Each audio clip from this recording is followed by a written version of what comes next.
কিশোর কুমার এমন একজন legendary singer যিনি 2703টি গান গেয়ে ফেলেছেন, যেগুলো আজ পর্যন্ত অমর হয়ে রয়েছে, আর যেই গানগুলো কখনোই কোনো দিনই পুরনো হবে না। जिंदगी एक सफर है सुहाना, मेरे सपनों की रानी कब आएगी तू, मेरे महबूब कयामत होगी।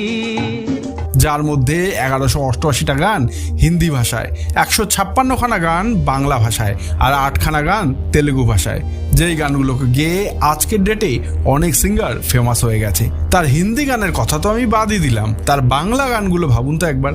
এখনো কোনো অনুষ্ঠান বাড়িতে, বিয়ে বাড়িতে কিংবা বিশেষ করে দুর্গাপুজোর প্যান্ডেলে যদি এই গানগুলো না বাজে, তাহলে কেমন যেন একটা ইনকমপ্লিট ফিল হয়, আর বাজলে পরেই একটা নস্টালজিক ফিল আসে।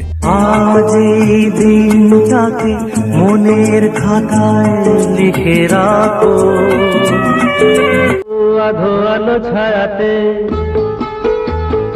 কিছু ভালোবাসাতে, ও গো নিরুপমা করিও ক্ষমা। যতই তুমি এখনকার গান বাজাও না কেন, কিশোরদার গান বাজলে পরে বাজিমাত। আর এটাই কিশোর কুমারের জাদু।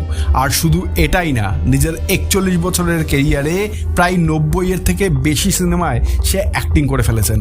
বড় বড় স্টার, সুপারস্টার আজ পর্যন্ত তার কাজের প্রশংসা করে।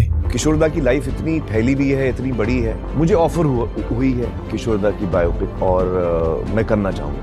আর তার লাইফ বেশ ইন্টারেস্টিং ছিল, কিন্তু তার লাইফ এতখানি কন্ট্রোভার্সিয়াল কেন হয়ে যায়?